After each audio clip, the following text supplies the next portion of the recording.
Pleased to see a big crowd out today. I thought, given what's going on in Washington, that most of you would be home glued to the television.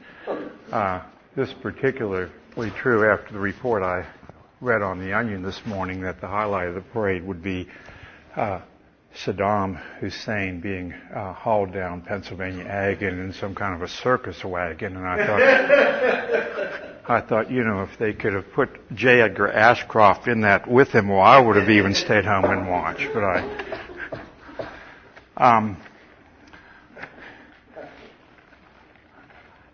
Mr. Thornton kindly supplied the specific topic for this talk, and it shows a certain cynicism on his part. If we really believed that the government was competent, we wouldn't know what they didn't want us to know about tobacco, and he assumed that we do, and that there's enough that we know that to take 30, 40, or even 50 minutes of time. But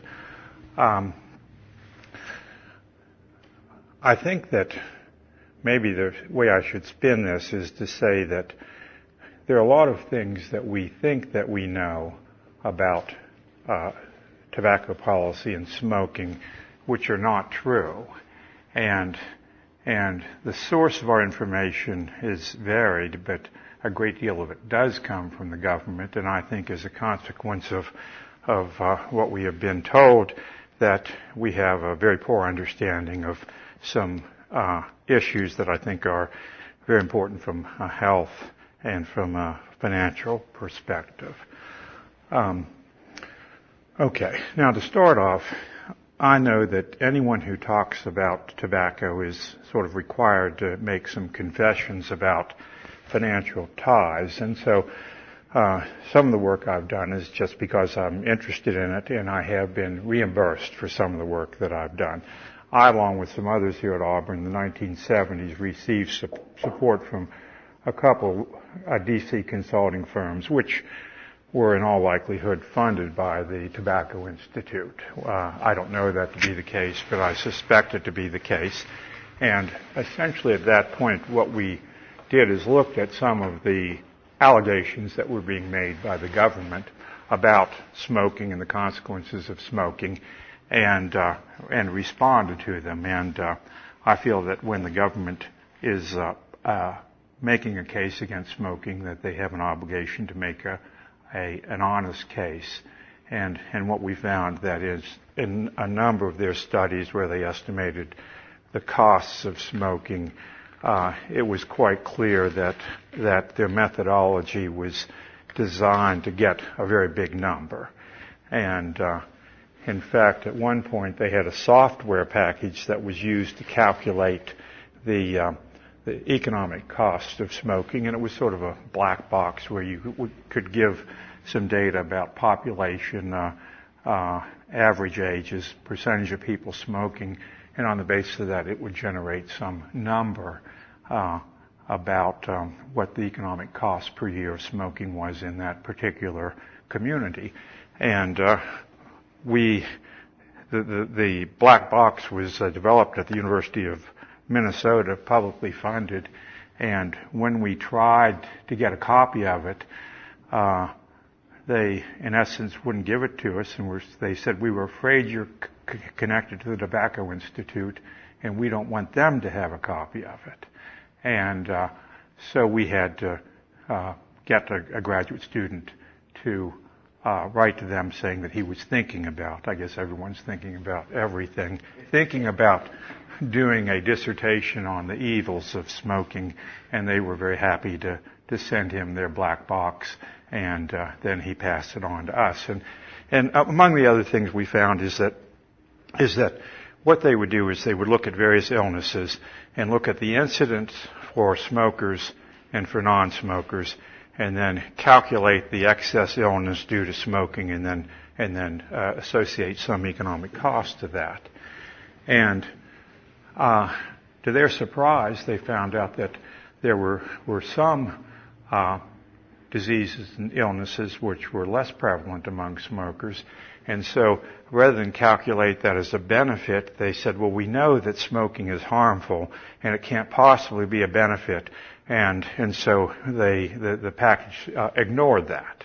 And we know that any type of estimating technique is going to overestimate some things and underestimate other things. And when you systematically throw out some without throwing out the rest, well, you are fudging the results. And so maybe I'm trying to rationalize what I did in the past, but I felt that if they are fudging the results, well then it's worthwhile to attack their results.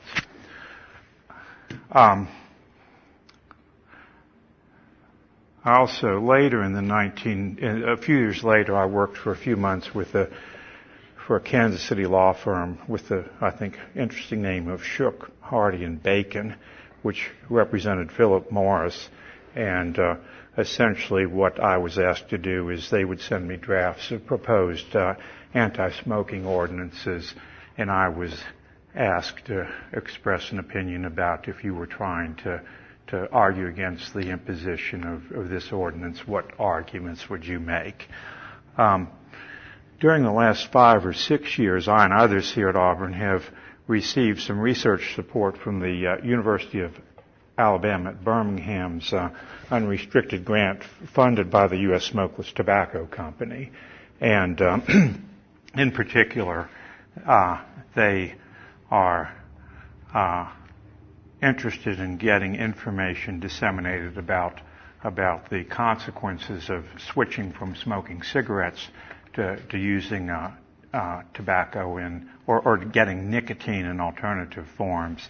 And so we've done several studies on that, and I'll get to these as we move along here. What I plan to do is to talk about a brief history of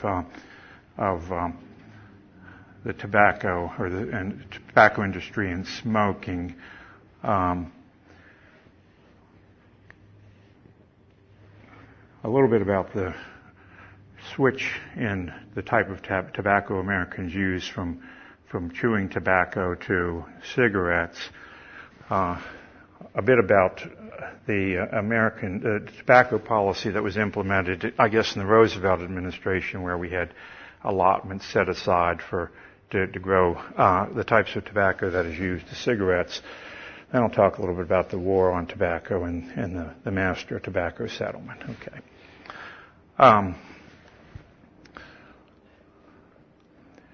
If you go back to the very early days of the Jamestown settlement, a problem that occurred there and in many of the other colonial settlements was that food was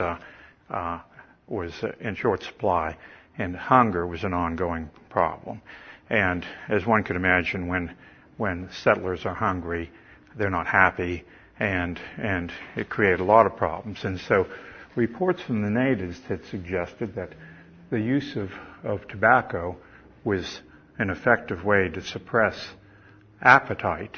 And so they originally started cultivating tobacco for, among other things, to suppress appetite, and it apparently worked. They knew this intuitively. Later on, I'll show you some statistics, and we can look at how much weight differs among smokers and non-smokers and smokers and former smokers. But they were on to something, and so it was a good product in the sense that it suppressed hunger. It also, I think, elevated mood in a certain sense, and so it was extremely widely used during that period of time. And I'm going to avoid talking very much about that period in history, because I know that with Thornton and Sophocles here, they know so much more about economic history that I'll embarrass myself very quickly, and so I don't want to knowingly do that. Now, let me see. Okay. So starting out, essentially tobacco was chewed. Then it was some pipe tobacco was used, and I think some cigars. But chewing remained the primary way that tobacco was used, partly because, I don't know, forget the history of that. Do any of you know when the match was perfected?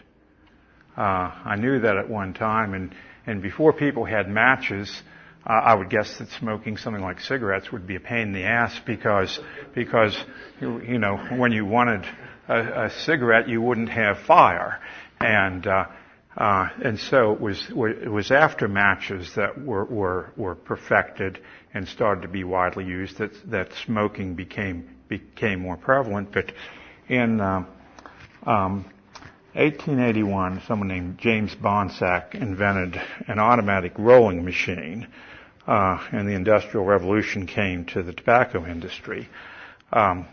James Duke bought the license from Bonsack, and by 1884, his rolling machines were producing 120,000 cigarettes per 10-hour shift. And so as a consequence of the rolling machine, what happened is that the cost and therefore the price of cigarettes fell relative to the other tobacco products that were available, and so their use increased dramatically. If you go back and look at the incidence of smoking, what you find is that it grew pretty steadily, and then there would be rapid increases during time of war. Again, I'm not sure about too much of history. I suspect even going back to World War I that American soldiers were provided with cigarettes, and I think that a lot of people learned to smoke in the military. And I'm told that young American males could have a reasonably good time in almost any city in the world simply by having a few American cigarettes. American tobacco at that point was such preferred, and American cigarettes were much better than anywhere else. And so if you could provide cigarettes to natives, you could get a lot of favors in exchange for them. That's just things I've learned from reading books. Let's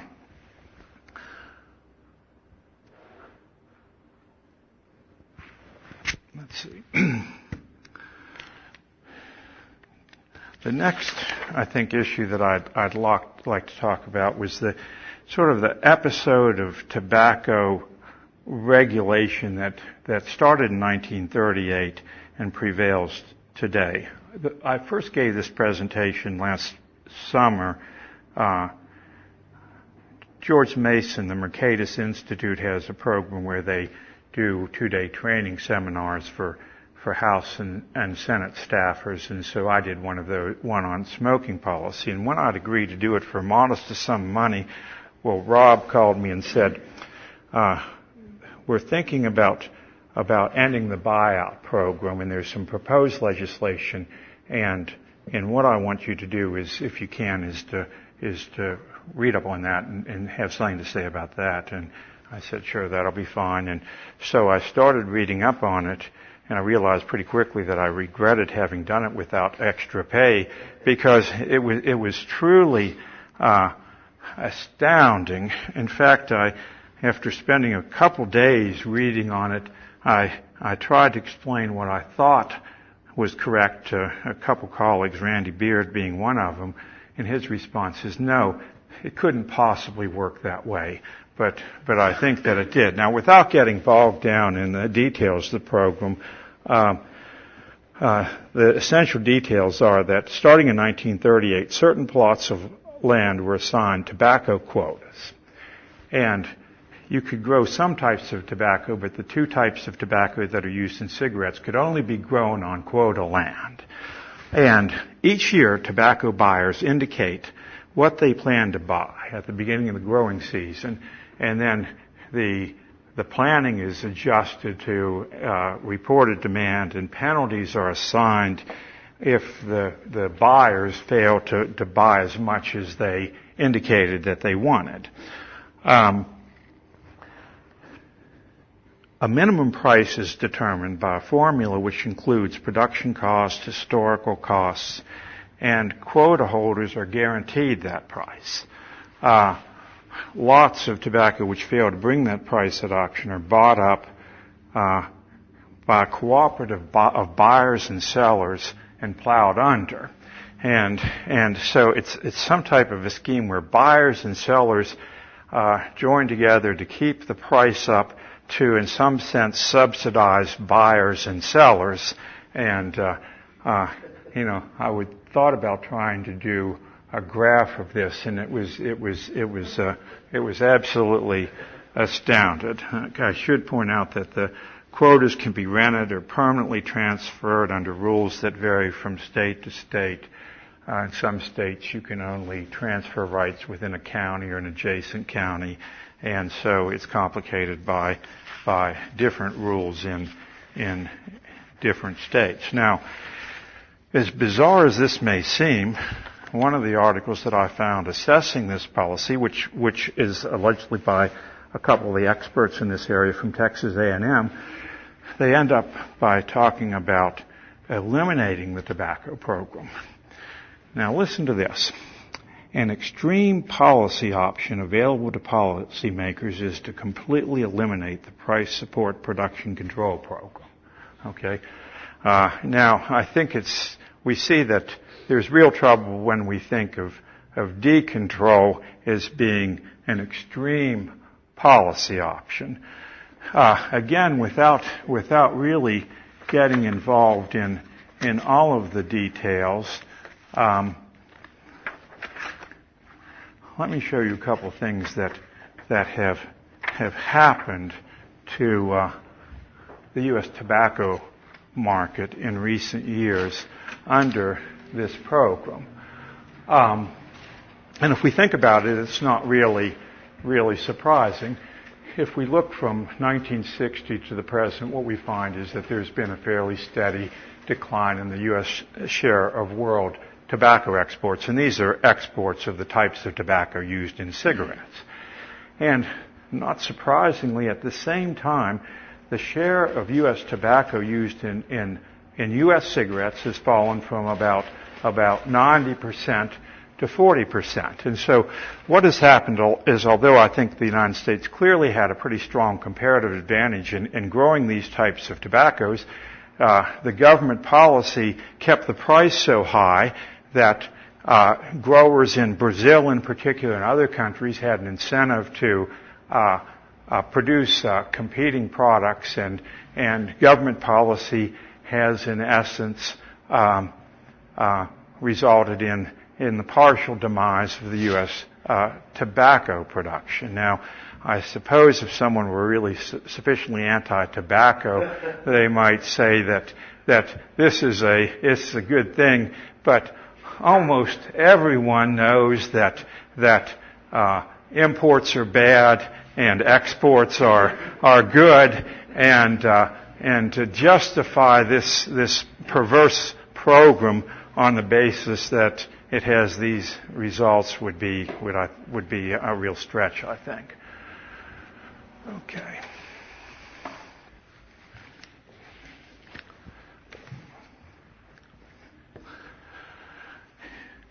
So I think the discussion is still going on about ending the quota program, and two of the strongest advocates of this were Philip Morris, and what is that group, Children Against Tobacco or something? It was Philip Morris and one of the anti-smoking groups, and I thought to have these two favoring the end to the same program, either one or both of them is confused, or the program is so complicated that it's very difficult to see what the results would be. But I'm sorry. Yeah, exactly. An argument that I'm so bad with names. Our colleague at Clemson, Bruce Yandel, makes is the Bootleggers and Baptist argument, in that to get something done, you need a group like the Baptists that provide a lot of voter support, but you also need another group like the Bootleggers that will oil the wheels of political progress. And so I guess in this case, Philip Morris is supposed to come up with the money, and the anti-smoking groups are supposed to come up with the votes. While I'm on this, I don't think I had prepared anything specifically about secondhand smoke here, but I think that when we use the Bootleggers and Baptist type of argument, it becomes important. How many of you know that secondhand smoke is a serious health problem? Or think that you know that? Have any of you heard that secondhand smoke is a problem? Yeah. Where did you get that information? Yeah, okay. I think from the government. And studies of spouses of smokers suggest that there are only slight differences, very minor differences in the incidences of the type of illnesses and diseases associated with smoking for the spouses of smokers compared to the spouses of non-smokers. And so I'm not about to say it's a non-issue. I think that it's a very trivial issue, but I think it's an opportunistic issue, because what we have done is we have empowered non-smokers, which now are the large majority of adults in this country, and we have given them a good reason to get involved in a fight which one could argue is essentially none of their damn business. Whether that's an explanation or not, I'm not sure, but it's certainly a plausible explanation. Okay. Next thing I want to talk about is the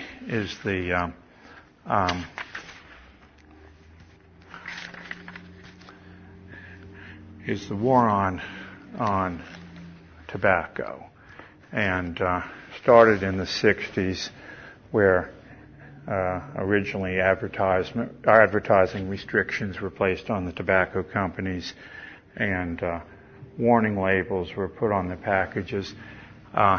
In fact, I'm told today that most young people get most of their information about cigarettes, or even the existence of cigarettes, by the proliferation of anti-smoking commercials on television. And in essence, they would know very little about what cigarettes, well, they would know what they are, but if you survey people, they will tell you, oh, I've seen cigarettes advertised on television in the last 2 weeks. The majority of Americans say that, and what they've seen is the anti-smoking measures. So even that effort doesn't seem to be worked out too effectively.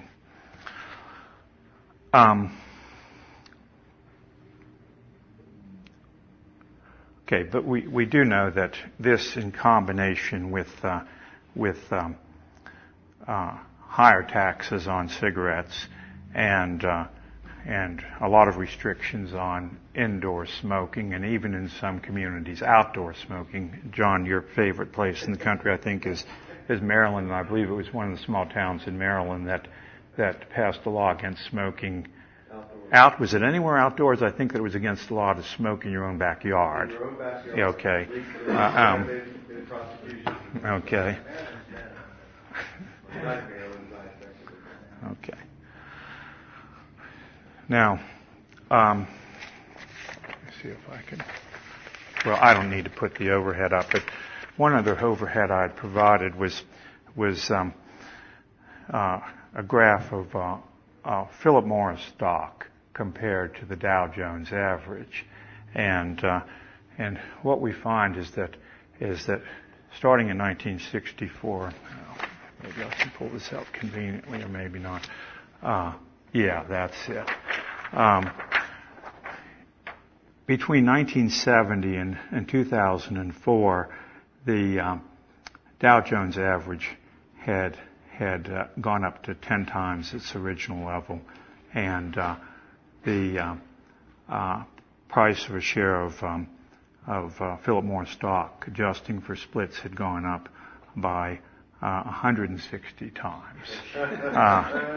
And so we have a war on tobacco, and then we had the master settlement, and what the master settlement did is that most of the states sued the tobacco companies for the excess health care costs that they had incurred due to smoking, and the settlement amounted to $246 billion.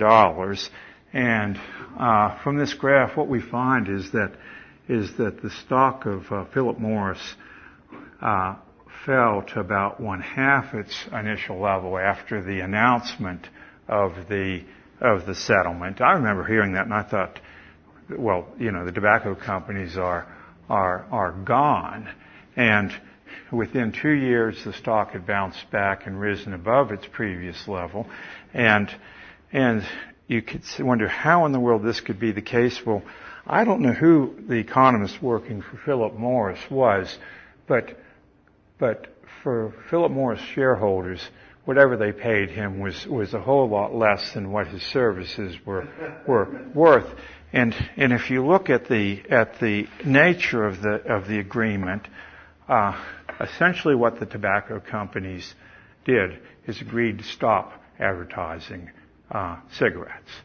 Now, in a market like that, we know that advertising has a minor effect on total consumption, and it's all about how the sales are split up.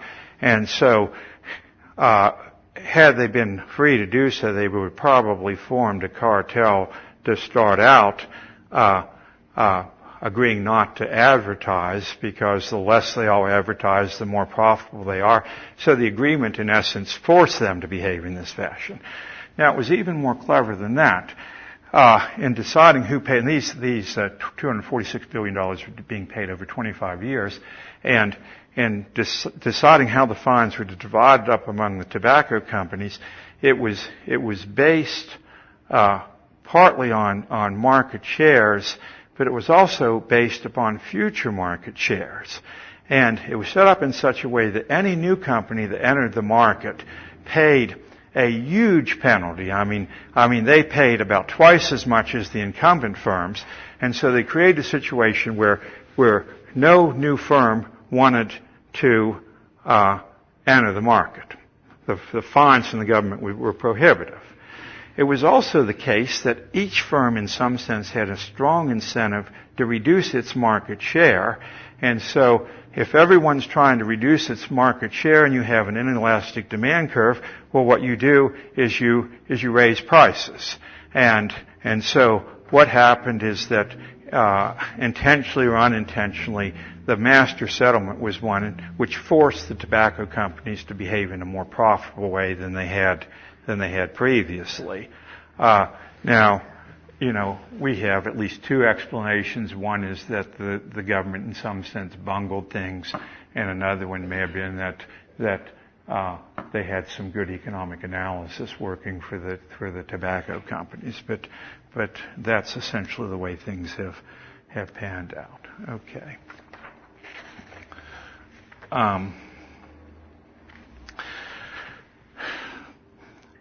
Now let's look at at sort of the current situation. See how I'm doing for time. I'm doing pretty well.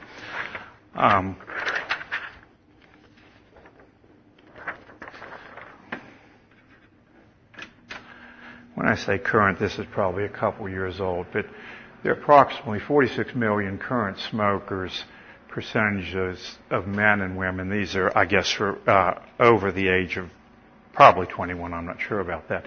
When they talk about a sustained decline, 1965 to 1990, I think 65 was the height of smoking incidence in this country, and 42% of American adults smoked cigarettes at that time. I don't remember how that was broken down among males and females. And so what we find is that since then, smoking has been reduced to about half its previous level as a percentage of the population.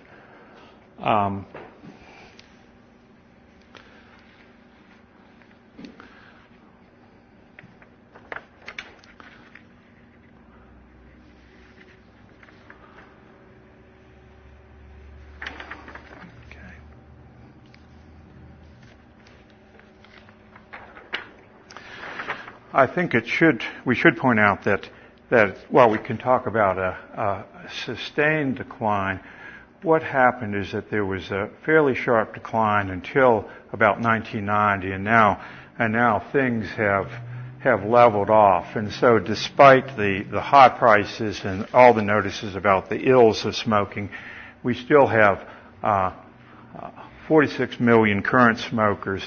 And some studies indicate that these smokers are somewhat different than previous smokers in that the ones who, almost everyone had an incentive to try to quit, and the ones who are still smoking in some sense are hardcore smokers. They tend to smoke more than smokers on average did previously.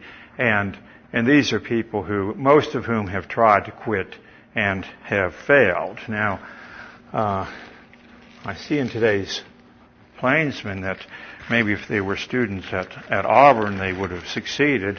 There's a picture of smoker's dream and someone smoking here, and the psychology department is running an experiment. It seems like a far-fetched notion, one that no one would ever thinking about, but they are testing to see if smokers would quit if you paid them to do so.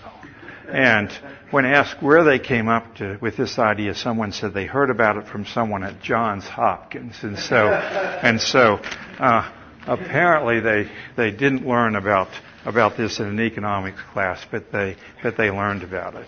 Now, it's not clear what the results are going to be, but one wonders about funding research projects, which suppose they find out that people will quit smoking if you pay them to. Can you imagine the politics behind trying to get taxpayers to pay smokers not to smoke? If it has no political viability, well, I really wonder whether they could have spent the money better elsewhere. Well, here's the article. You can read about it. I'll pass this down to you. I think you can make up to $165 in this experiment. Okay. Okay. Okay. Okay. I don't need to do that. Okay. Now, if we talk about these smokers and generalize, think of them as being inveterate smokers,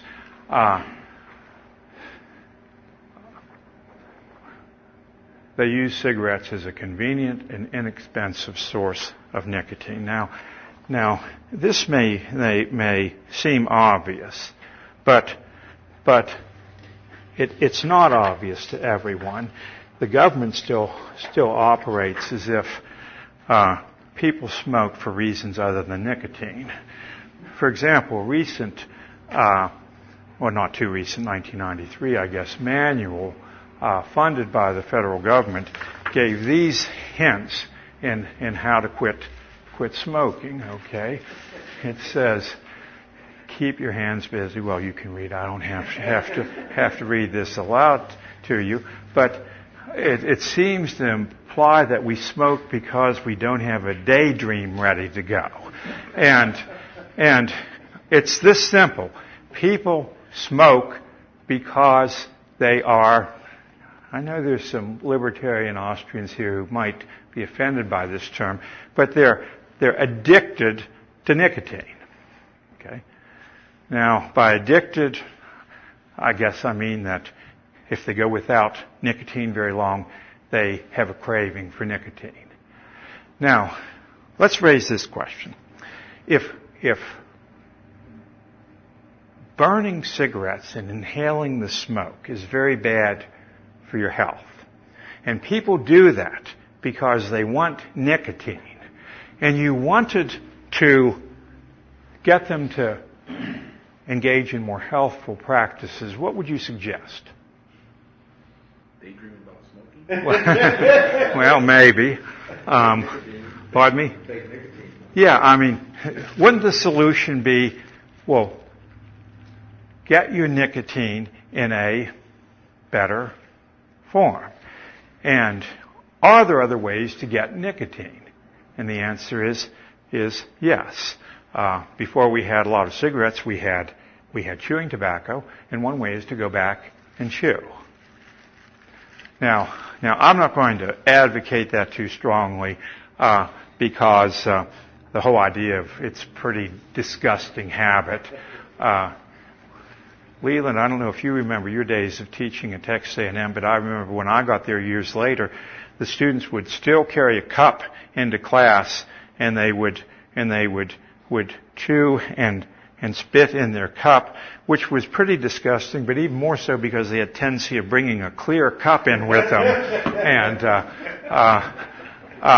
And so when I talk about tobacco or smoking substitutes, yes, chewing tobacco is one, and actually, now that we have indoor smoking bans, I think that chewing tobacco could become fairly popular in the sense that people, I think a lot of bosses would prefer their employers to chew on the job than to leave every 45 minutes to step outside to have a cigarette. But it's not just chewing. There are also some firms have tried to market a product where flavored water is laced with nicotine, and government regulatory agencies refuse to allow them to market it. Okay, now why would you want to prevent someone from marketing nicotine in water, which is harmless? Well, their argument is, well, if we do that, someone might start using this product. And once they become addicted to nicotine, then they will switch to smoking and they will suffer the health consequences. Well, come on.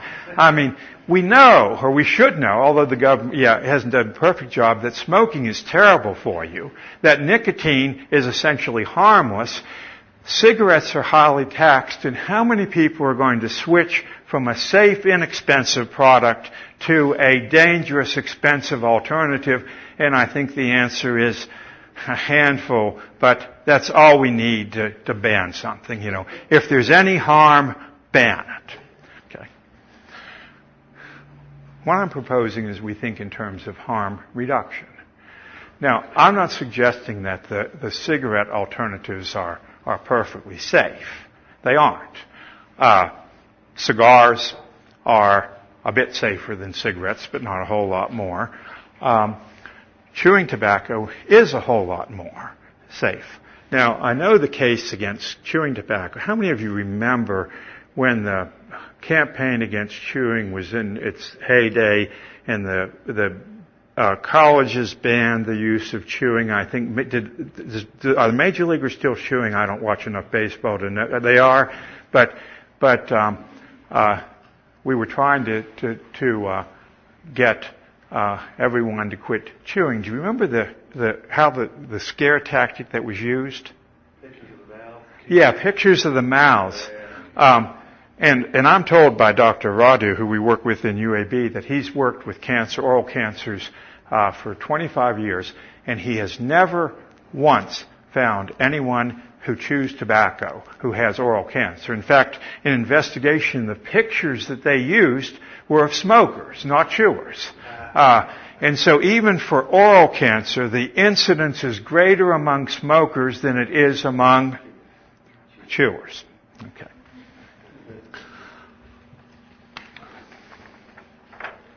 So there's almost no oral cancer from chewing tobacco? Almost none. Okay. I'll get to some numbers here and a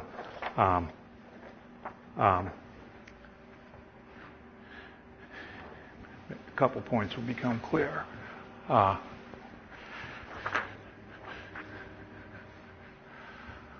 Okay.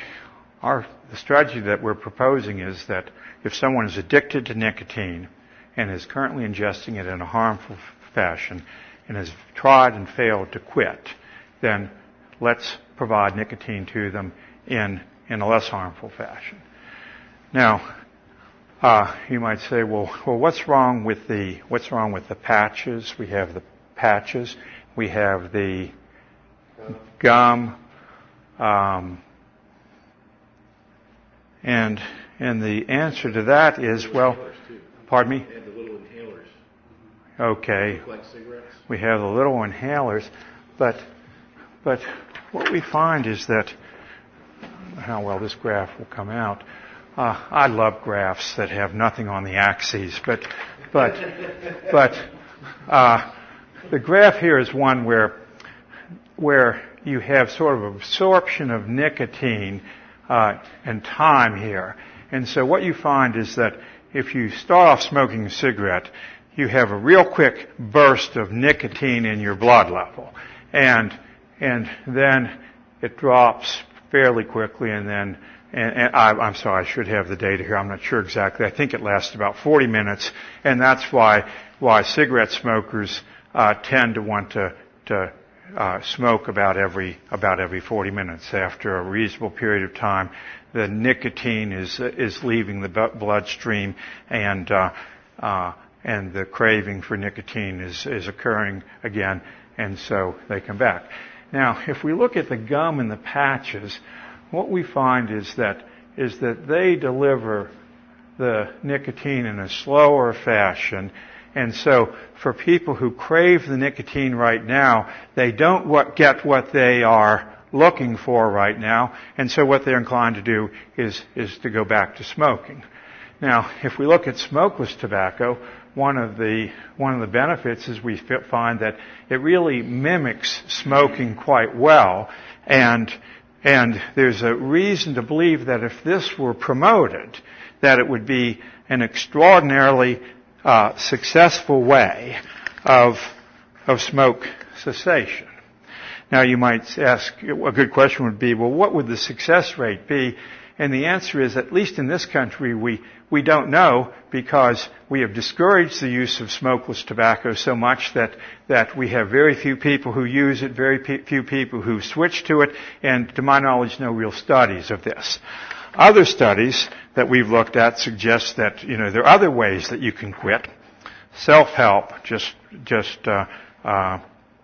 cold turkey in essence. It's hard. Various sources produce success rates. The problem with this is, if someone says, I need to quit, I'm going to quit today, and then an hour later they're smoking, was that an attempt to quit? And I don't know what constitutes an attempt to quit, and so when you report success rates of around 3%, well, I think it's sort of a wild-ass guess or something like that.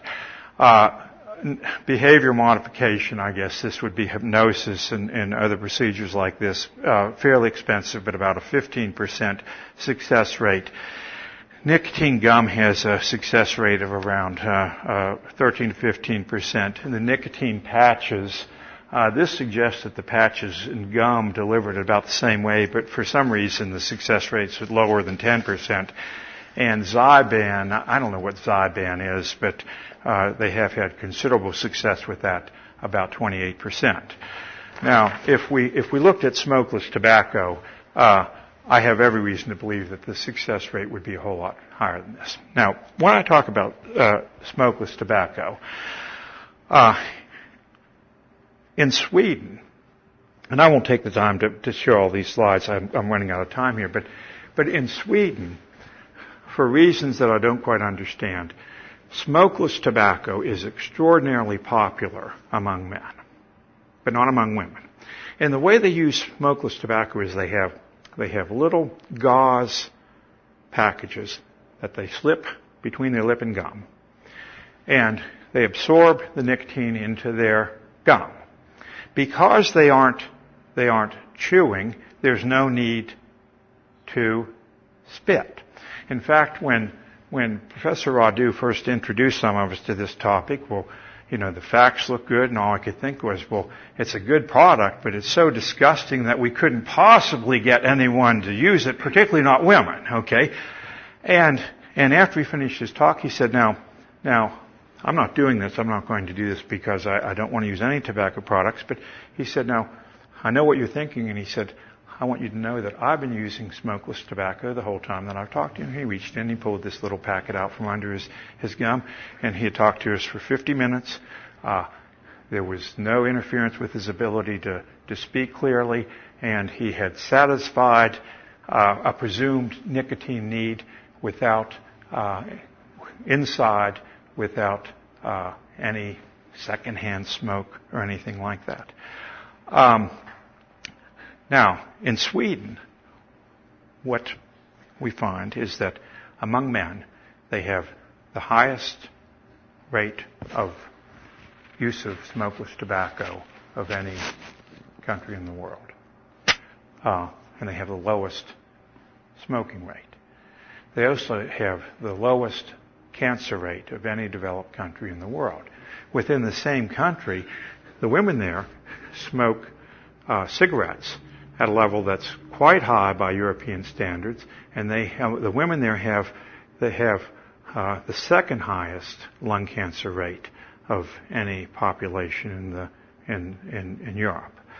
And so, although that's not holding everything constant, there's overwhelming evidence that suggests within a certain country that people who switch from cigarettes to another form of tobacco enjoy huge health benefits, and those who continue to smoke do not. Let me just put a couple other things on the board very quickly.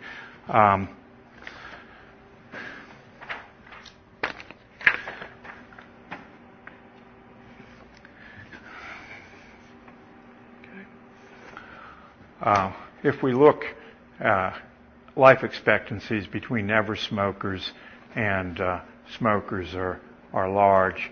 And if we look at the difference between switchers, those who switch to smokeless tobacco, what we find is that switching and quitting is essentially the same. I think the best estimates are that for 40-year-old, if you use smokeless tobacco as opposed to not using tobacco, your life expectancy is reduced from by about 19 days on average. Now, one other thing I want to mention, and then I'll wrap up. There's some other facts. This data applies to men, but what we find is that this is the amount that American males gain over a 9-year period of time, and non-users gain 7 pounds on average. Smokers gain less. Smokers who quit gain a whole lot more. Smokers who switch to snus gain just about a little bit more than non-users do. And so what we find is that one of the consequences of quitting smoking is that people gain weight. And in fact, about 20% of the increase in obesity that has occurred in this country over the last 12 years is attributable to the decrease in smoking. Now, one study that we're currently working on, we haven't done all the calculations yet, but what we're looking at is the net health consequences of quitting using different techniques, and it seems pretty clear to me that what we're going to find is that quitting smoking by going to smokeless tobacco is the best way to quit. And the reason it is that while you have slight risks, slight costs because you're continuing to use tobacco, the weight that you fail to gain, or the value of that, is greater than the cost. And so if I had a teenage son or daughter who were smoking, and I could choose the way that they were going to quit, if I were solely interested in their health, I would prefer that they switch to smokeless tobacco than quit cold turkey. Now, what does the government do? Let me see if I can pick up one. The government doesn't care about the children? Let's see if I can find that.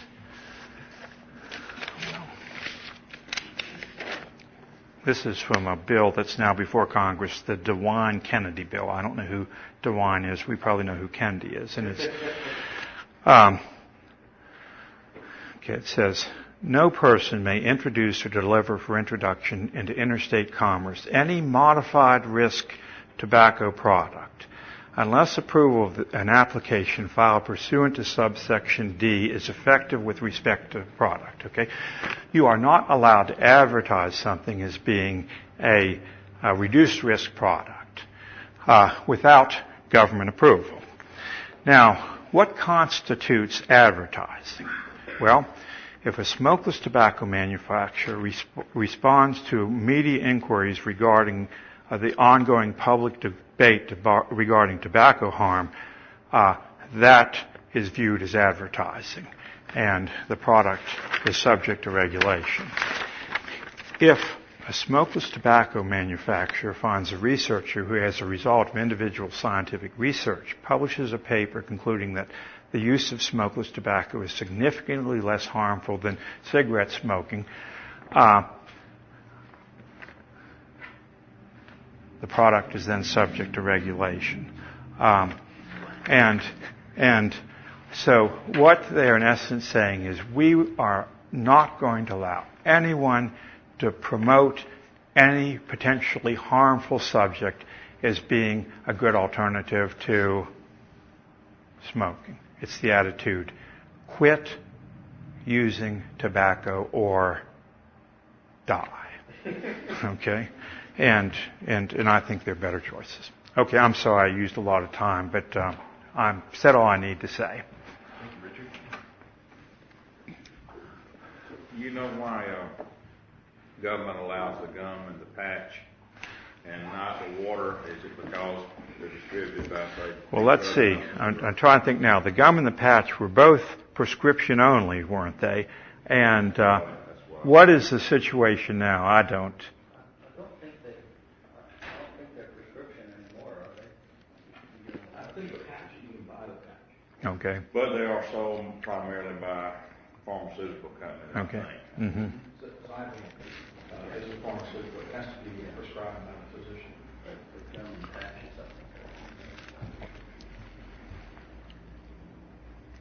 stuff. Philip Morris, they actually have an economist on their board of directors. They used to have one in the 80s. I'm not sure what his name was, but I think the one that's on there now is, her name is Elizabeth Bailey. Okay. Right on their board of directors. The interesting thing about Zyban is that there's another pharmaceutical name for it, and it's an antidepressant. But they can't get as much money for that because they're competing drugs. And so they maintain the pharmaceutical requirement that doctors prescribe Zyban because they can afford it. It's called Zyban.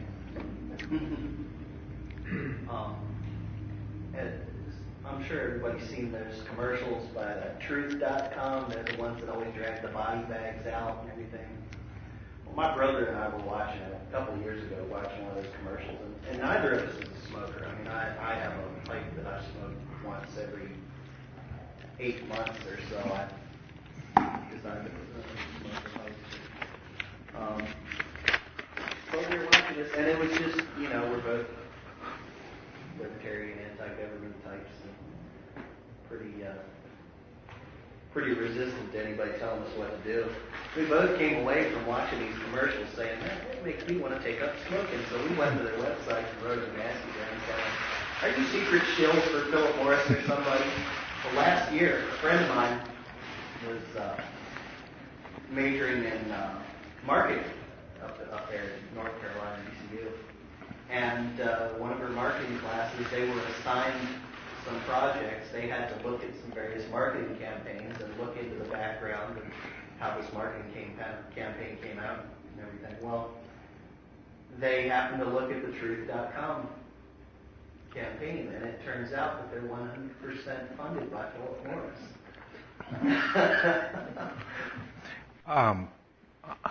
It may not be for the reason you think. I believe that their legislation. Okay. Sure, yeah. Okay. And has anybody seen P.G. O'Rourke's response to the tobacco settlement? Thank you for. Basically, for the money that they spent on that settlement, he said they could have just gone down, bribed Castro, told him, look, we'll set you up in Geneva with, a couple of $1 billion in an account. We'll buy all the real estate in Cuba, and we'll turn it into, we'll legalize it there, and we'll move our operations to Cuba, and we'll make more money smuggling it into the U.S. when it's made illegal.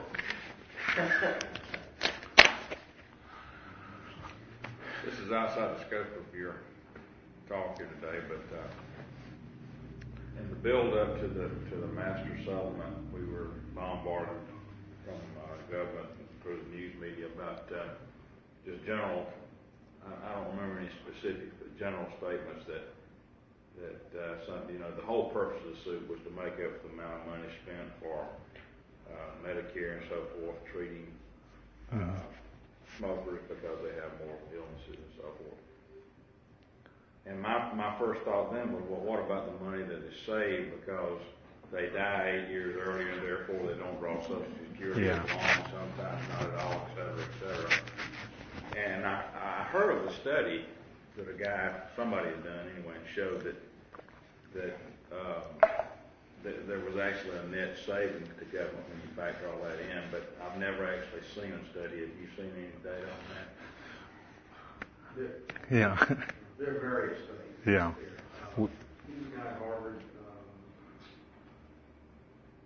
calculated the social costs in a famous book on smoking, and his calculation is that it is not obvious that the government saves money by prohibiting smoking and by smoking regulation because it's that. Well, we had looked at the first half and were convinced that the costs that I've seen various estimates about how much excess healthcare costs are, and we felt that they were so inflated that trying to do the other side of it and compare it with well, you'd have to do both sides of it, but it was not at all clear. Now, some people, an argument that's made is, well, you can't possibly consider early death to be a benefit, and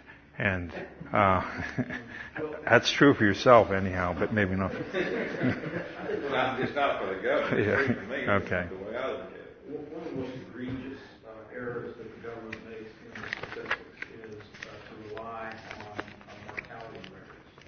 And when a physician in a hospital situation or even in any other situation, someone dies of kidney problems or other medical problems, and they can't really determine a specific disease of the smoker.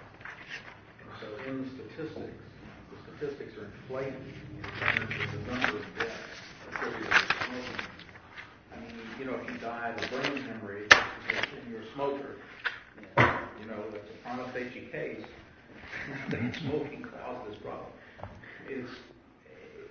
The data is absolutely unreliable.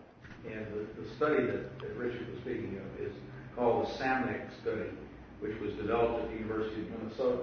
And it is so riddled with statistical problems that these states use it to calculate numbers of deaths in states in order to buttress their legal claims against the tobacco company, and also to make propaganda. It's absolutely unusable. But I think the data about 8 years less for smokers versus non-smokers on average. It's pretty clear. It's pretty clear. Yeah. It's pretty clear that smoking causes lung cancer. There is not a very sophisticated econometrician and economics would go through those medical studies and not really want to make that conclusion so as firm as the medical profession does. But it's pretty clear that there's a relationship. There's also the issue of smoking is not something that you can really isolate from other habits, because by and large, people who are smokers have similar other habits that may have an effect. You're right. Well, I remember this came up. One of the cases that when they were making the case against smoking, the government estimated the economic costs of excess absenteeism comparing smokers with non-smokers. But if you look at smokers, they also are disproportionately male, disproportionately blue-collar workers, disproportionately heavy drinkers, and so they have all the characteristics that are associated with absence from work. and even single men are more inclined to smoke than married men. And so the studies took only the one variable into account, and I know that the people who were doing that were aware of what they were doing, but they got a bigger number if they did it dishonestly than if they did it honestly. And in fact, I never doubted. I mean, I really thought the case against smoking was so strong that there was no reason to fudge the numbers, and I believed the government numbers. And then when we looked into it, what we found is that they had a strong case in some respects, and they weren't content with a strong case. They wanted to exaggerate it. And once you do that, then you really start wondering about what else is going on here.